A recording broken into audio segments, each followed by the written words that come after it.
Hello, and either welcome or welcome back to the Gender Libertarian Podcast. If you do like this, please rate, comment, and subscribe. You can find me on iTunes, Google Play, Stitcher, SoundCloud, Spotify, YouTube, and on my Patreon page. So remember how at the top of the last podcast I told you guys that this week would not be on our regular normal schedule because I would be going out of town, because I would be in Dallas at YAL's Mobilize 2020 event? Scratch that! Obviously, as I'm sure everybody is already aware, I am not in a hotel room in Dallas. I am in my apartment in Atlanta because Mobilize 2020 did get canceled. However, I am not alone on this episode. I did get a chance to speak briefly to Cliff Maloney, who is the president of YAL, and he kind of gives me the breakdown of what exactly transpired to get us to the events of this week, to Mobilize being canceled, and kind of the situation around that, and a lot of the infuriating situation around that, to be completely honest. I mean, I'm bummed. You guys know I was looking forward to this. Like, I was really excited. Like, the flight was booked, everything was good to go, and then Monday night it was like the plug got pulled. So we'll go ahead and get into my discussion with Cliff, and then afterwards I'm going to come back and give you guys a little bit more of my thoughts on the situation, and also kind of explain to you guys why I was so excited to be going in the first place, and why I'm like really just bummed and pissed and just ugh. But anyway, let's go ahead and get into my conversation with Cliff. So today I'm talking to Cliff Maloney, who is the president of YAL. And first of all, I'll ask, although I already know the answer to the question, how are you doing, Cliff? I'm doing all right. We've had an interesting 48 hours. Happy to dive in with you, but trying to make lemonade here out of lemons, and it's been a fun time. Ask me how I'm doing in about 48 more hours, and we'll see where we're at. Just to make sure everybody is kind of caught up and up to speed on everything that happened prior to the events of this week, so that we can understand the events of this week, explain to people kind of the long, strange trip that Mobilize 2020 has had over the past couple of months to get to where we are now. Yeah, so it's been very interesting. Mobilize 2020 is Young Americans for Liberty's pretty much premier training event of the year. Plan on having 1,400 students, about 100 elected officials, including South Dakota Governor Kristi Noem, Congressman Justin Amash, Congressman Thomas Massey, Senator Rand Paul, and about 50 to 100 others. So we were pretty excited about it. It's our attempt and our big event to train our students so that they're ready to go back to campus in the fall and ready to participate when it comes to the general election this fall. And so how it kind of played out was, we originally scheduled, beginning of the year, we announced that this was going to be Mobilize 2020 in Austin, Texas. That's where our headquarters are, and so we were going to do it in downtown Austin. And once COVID started to break back in March, the Austin mayor started to play a lot of politics. And you could tell right away he was kind of, letting out some statements to say, he was going to be very strict about what was allowed, and he was kind of dictator-like in trying to decide who could meet, what business could happen, where you could go if you could leave your house, etc. And so we said very quickly, you know what? Let's look at alternatives. We looked at alternatives in Texas. Dallas being extremely pro-business, we decided and we announced in June that we were going to officially move the event to Dallas, August 6th, 7th, and 8th, which is, happening now. So that's been interesting to say the least. And what happened was, for the past month, we have been working with the Omni Hotel. They've been fantastic, to be very clear, but they kept getting different demands from the city. First it was, hey, we need to look at your maps for social distancing and your capacity limits. Then it was, okay, those that travel together need to room together. So we said, okay, travel mates will be roommates, et cetera, et cetera. Then they said, you can't do buffet style, you have to box all your lunches. We said, okay. Then they said, you got to give everybody a mask. We said, okay, we'll do that. So we got masks printed that said, liberty once lost is lost forever, which I wore yesterday, and some people were commenting. If anybody wants one, we'll get you the link to check those out and get them from the YAL store. But anyway, what happened was, even a week ago, they signed off on everything. The fire marshal said everything's good to go. And we didn't hear anything. And so all of a sudden on Monday, our loading van at the loading dock, our AV equipment, we have an 18-wheeler that showed up with all of our stuff. All of our staging, all of our pipe and drape, our banners, our name badges, all the signage, they're at the loading dock. And the city called the hotel, and the health secretary told the Omni that they were invoking force majeure because of health concerns. And so they were canceling the event. No conversation, no dialogue, no, hey, can we get some more details? Nothing. And it's very difficult for us because this is 72 hours before the event is supposed to kick off. And, look, you would have canceled this a couple weeks ago. I would have been very pissed off, but I would have at least said, okay, we're not out a couple $100,000 in costs that we can't recover. And so now it's a tough spot to be in. And so that's kind of where we stand today. I'm happy to dive in on anything there, but those are the facts kind of chronologically. Yeah, and I got the news Monday night that the event was canceled and profanity ensued.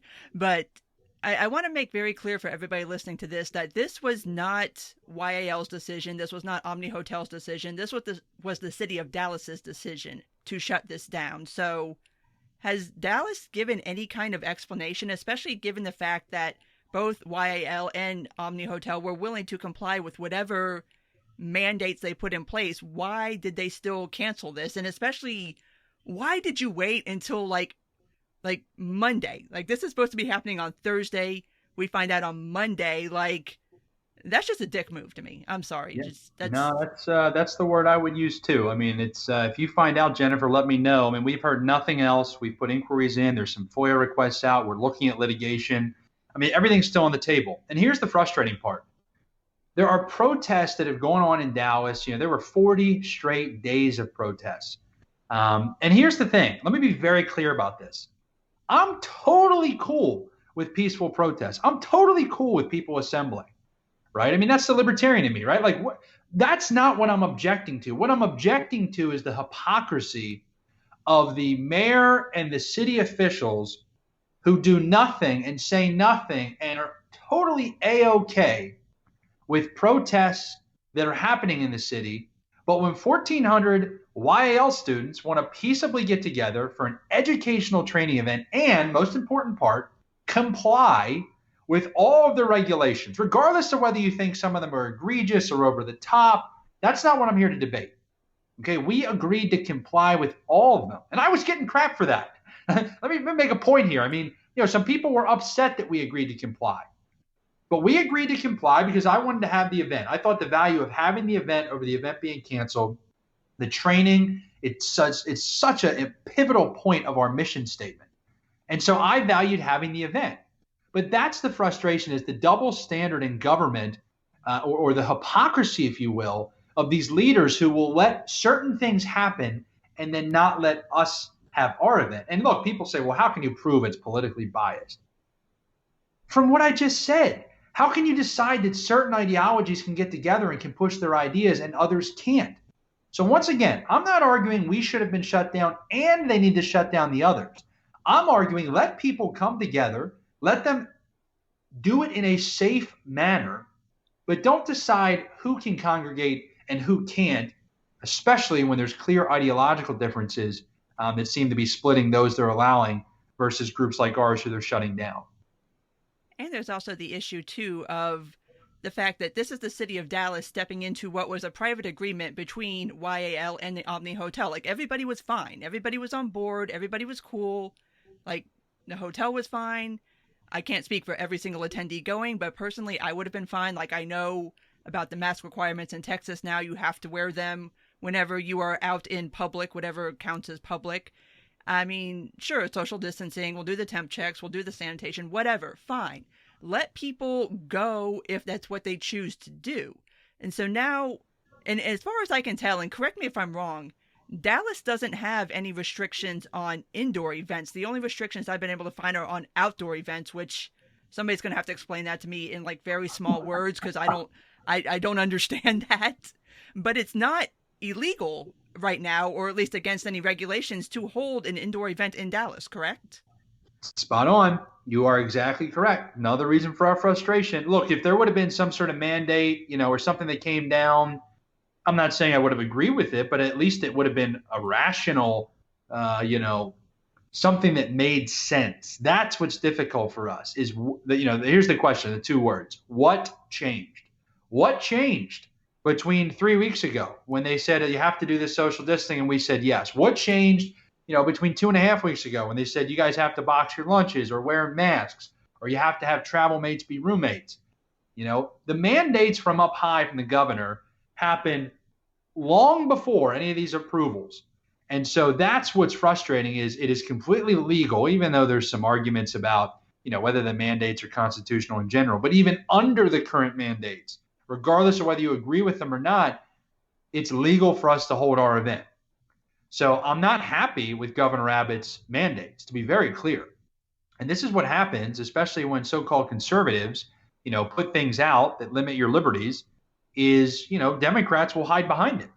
And you can look at that, and I don't want to say that, with every single statement, but I mean, when you put something out that erodes on liberties, people will use it to kind of hide behind their decisions. And so I'm guessing that's what the hotel is thinking is that, due to the governor's mandates or the city, that's why this was done. But no mandate was different. There was no change between when they approved it and the date of our event and when they canceled it. There was no change. So that's the big question you do have to ask. You're exactly right. What changed? It was completely legal. We worked with them, but they still did not let us have the event. Yeah, and it's also a situation where, like, I'm not mad at the hotel because I can understand their position too. Like, if the city is telling you that you have to shut down an event, like, what choice do they have? But this is also, to think about it from another way to make everybody mad, this is costing a lot of people a lot of money, including the hotel, because, I mean, like you said, we're talking probably close to roughly, what, about 2,000-ish people altogether going to stay at the hotel, which not a lot of people are traveling for leisure right now, so that's a lot of revenue that they just lost. And now you're out a bunch of money because you can't get those deposits back because they waited until Monday to say something. And it's just like, I don't understand this. And I do think that Dallas owes you an explanation for this. I mean, look, you're talking about, I would argue, $1 million worth of revenue, right? You're talking about jobs. I mean, all of the different people working at the hotel, all of the different people working in food services, the travel, everybody coming in on airplanes, on buses, on, trains, driving in. I mean, this is commerce, right? And this is the problem with America right now is we keep thinking we need more money. No, we need more commerce. And I'm all for doing it safely. Jennifer, I have to continue to say that. Like, I'm all for doing it safely. I'm not some radical. I'm not saying this virus is not real. A virus is a virus. You need to take it seriously. I've had family members with COVID-19. I've had different people in my life that I love and respect. And yeah, people have really struggled with COVID-19. Don't get me wrong. It's a virus. The question is, how are we going to respond to it? And when you have 1,400 young people who are practically not even on the charts when it comes to, concerns with COVID-19, you're telling them they can't come together in a safe, compliant way. It's just frustrating. Yeah, it's ridiculous. And I was sad. I was bummed out because this is just one more thing that got canceled for me this year. In a Right. long string of things where I have tried to go places and do things and it has just not worked out. But before I let you go, and just to kind of pivot to maybe a happier topic, but kind of still staying with the theme of trying to reach out to young people and mobilize them and get them trained, and also as far as like YAL's normal outreach and recruitment that normally happens on college campuses. It looks like this year campus life is going to be either extremely restricted to non existent, depending on the university in question. So, what are the plans to kind of continue doing YAL's work, given the fact that we can't really do the public gatherings anymore, or at least not for right now? Yeah. So let me share with you two things. One, let me start with Yao has continued to adapt as needed. I mean, our objective is to recruit as many young people to the principles of liberty as possible, right? And then obviously, through Operation Win at the Door, we go out and try to find liberty legislative candidates and get them elected. People who truly believe in the principles of liberty. And that's kind of on, our political side. But what I'll say to you is the silver lining is we've continued to move from, and adapt with all of the schools getting canceled. We're doing a lot of online outreach. We're really trying to engage with young people. I mean, we've seen a significant uptick when it comes to Facebook, Twitter, when it comes to using Instagram to try to not just put out content, but to engage with folks, right? So we've made adaptations there. I keep mentioning the silver lining. Well, here it is. The fact that campuses are closed. Okay, October 1 through November 3rd is our general election deployment. You want to talk about, typically general elections are tough for us because it's during the school year, right? I mean, how do you get a college student to take 30 days? Usually we have to find recent graduates. We got to find people taking a semester off or online students. And we've got a great network, so we're able to usually fulfill that. But you want to talk about, I mean, we are getting applications left and right because schools are canceling or they're saying, hey, we're doing everything online. So they can be anywhere in the United States and fulfill their classes, right? They've got a much more flexible schedule. So I think the silver lining for us is now we have all of these people who are just ready to go. And so I need two things. I need candidates and I need money. Because we always say, we've got three buckets. We've got door knockers. We do that through all of our campus operations. We've got candidates. We're looking for viable principal liberty candidates, regardless of party. I've endorsed independent candidates. I've endorsed Republicans. I've endorsed Libertarian Party candidates. I get a lot of crap from a lot of people. I get a lot of crap from Republicans because we've endorsed Libertarians. I get a lot of crap from Libertarians because we've endorsed Republicans. And the independents, they're just looking for something to complain about. But, and I'm open to endorsing a Democrat. People tell me I'm nuts for that. But if you have a Democrat who's going to limit the size and scope of government, that believes in free markets, civil liberties, and peace, if they're principled and viable at the state level, we'll support them. So, it's tough for people to be okay with that because of the tribalism and parties reign supreme to a lot of people. And I get that. There's passion there.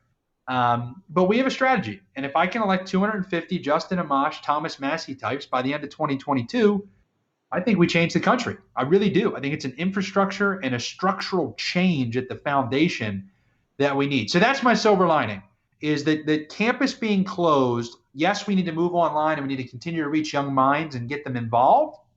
But man, it's opened some opportunities for us when it comes to this general election.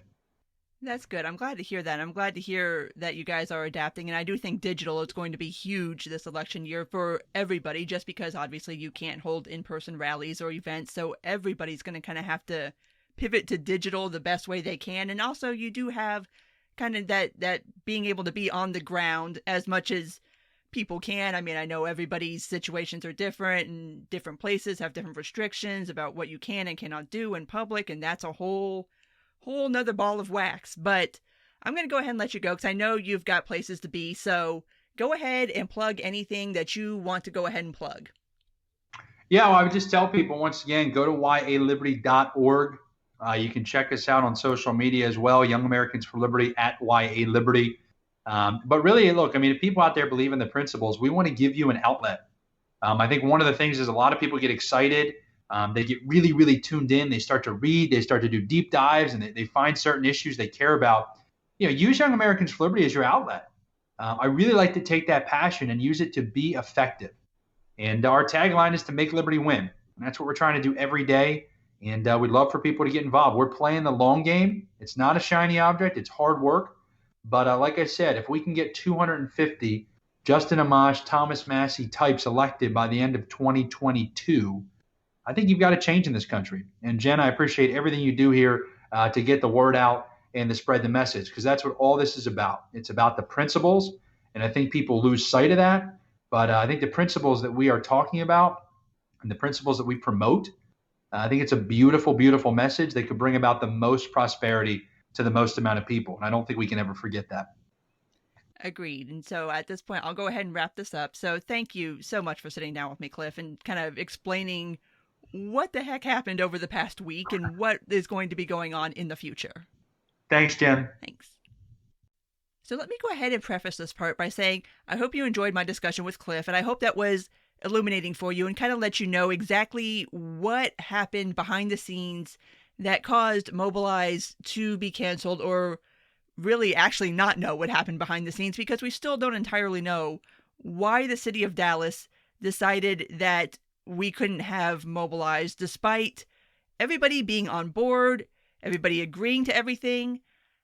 Anyway, hopefully one day we will get an explanation, because I feel like I said, that YAL is owed an explanation for this. I mean, they're out a lot of money. Like, you waited till the last minute to say something, and it wasn't a situation where anybody was like trying to buck up or show their ass or anything and be like, well, we're not going to comply with all your mandates. Like, everybody was willing to comply. So I really do think that an explanation is in order. But here are a little bit more of my expanded thoughts. And I hadn't really mentioned this or talked about it before because just, I don't know, sometimes people are kind of weird and funny about certain things. I don't know why, but obviously if I would have went to Mobilize, this would have became abundantly obvious anyway, just due to the content that I was putting out.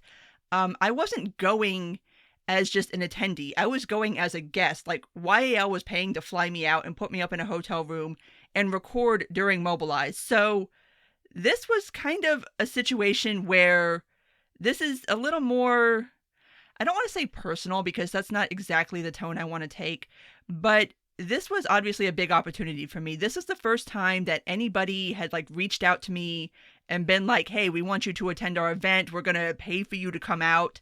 And for it to be YAL, which, I mean, they're a huge organization. They do massive fundraising. They're massively popular. Like, that was a big deal to me. Like, I was really looking forward to that. Like, I thought, like, wow, like, I never thought, like, for anybody to fly me out somewhere and put me up and, like, want me to record and make content at their event. Like, I never thought, like, YAL would be the first organization to reach out to me to do that. So I was just, like, extremely flattered and extremely honored. And I do want to extend a big, big, big, big, big thank you to them for inviting me out. And like I've already reached out to them, if in the future we do ever get to have events, I would gladly attend one of their events. It was just a big deal for me. And if we're being completely honest, which, I mean, might as well go ahead and say this, even though it probably sounds a little crass to some people, but whatever, it is what it is. I mean, that was a big opportunity for me, like, podcast-wise, too. I mean, that's a big deal. Like, to go somewhere and to officially, like, record under that banner, and that's a lot of attention to my podcast. So this is something that is kind of costing me something by not being able to go. Like, this is materially costing me something. So I feel a certain sort of way about it that I don't necessarily feel like when I couldn't go to LP National in Austin, or I've had to cancel any of my other trips to New York or anything like that. Like, those were things that I was going to on more of like a leisure type thing. Like LP National, I was going as an attendee. I wasn't going as a guest. So yeah, I feel differently about this, and I'm really mad because this is, like I said, this is costing me something, and I was really looking forward to being able to go somewhere, anywhere, and also to finally, like, meet some people that I've known. I'd say this in air quotes because I know people on the internet for years, and finally actually be like, to meet somebody face to face and be like, yes, I actually know that person. We've actually been in the same room. So it's just, it sucks. It really, really fucking sucks. And I don't understand why the city of Dallas pulled the plug on this. And I mean, I understand what Cliff's saying, and at some point you do kind of have to question motivation, especially when you look at what is and is not allowed to go on. And just like Cliff, and I've said this before plenty of times on the podcast, I've done a whole podcast about how I feel about protest. I am all for peaceful protest. I am all for people peacefully gathering, letting it be known your grievances against your government. I'm good with that. I've attended a protest. I like the idea of peaceful protests. I mean, that's how you can affect social change. And I'm also a big fan of gatherings like YAL, like anything really, where people get together and you can discuss whatever it is you want to discuss. Obviously, at Mobilize, we'd be talking about, obviously, mobilizing young people to get them either out canvassing, get them out like poll working, getting candidates promoted, all of that. And it was a really good lineup this year. Like, there was a ton of people there that I was looking forward to meeting. Like, I'm so mad now, especially right now, that Justin Amash has apparently just decided to completely unload on Twitter. Like, if I was there right now and he was going to be there, I would be like chasing him down, trying to get an interview on mic to figure out, dude, what are you doing? It's so awesome, but what are you doing? Tell me what the plan is. But now, obviously, I can't do that. And I did have content already scheduled through YAL officially, and also I was going to try to get some kind of off-schedule stuff with different people because they would be there. I was going to bring my own recording equipment and try to record some episodes. One of the episodes I will actually still be doing next week. So, I mean, I can salvage some of that, but still, it's stupid. Like, I don't understand why it was canceled. And I think to just do that and not say anything, and especially waiting till the last minute, like, okay, if Dallas wants to have a problem with it, fine. They've known for 2 months that this was going to be taking place. You could have said something before fucking Monday. Like, seriously? Really? You waited until the Monday before the event to say something. And also, like I pointed out in my conversation with Cliff, there was nothing that was illegal that was going to be happening or anything against any mandate, because Dallas does not have any mandates on indoor gatherings. They have a cap of 100 people for outdoor gatherings, which I don't understand that. It's a lot easier to socially distance outdoors than it is indoors, so this just seems a little ass backwards to me, but hey, that's their rules. But if you have a problem with indoor gatherings, ban them, like across the board. Just say so. Like, I don't understand. Like, YAL did nothing wrong. Omni Hotel did nothing wrong. Everybody was willing to do whatever it is that they had to do. And I am sure, because I know libertarians and I know conservatives and Republicans, people would have bitched about it. I know that. People would have bitched about the face masks. People would have bitched about social distancing. But you know what? This is what it is. And if you want to attend the event, then you can either do it or not do it and not attend the event. And I'm sure everybody attending the event would have been perfectly understandable of that, and that the whole reason why YAL was agreeing to do it that way was to hold the event. So you could choose to attend, you could choose not to attend. Everybody that was going was choosing to. Nobody had a gun held to their head and was like, you have to go and you have to do these things. Like, it's just, that was your choice. It was people freely choosing to go to a place that was perfectly happy to host them, to attend an event that the promoters and organizers were perfectly happy to put on.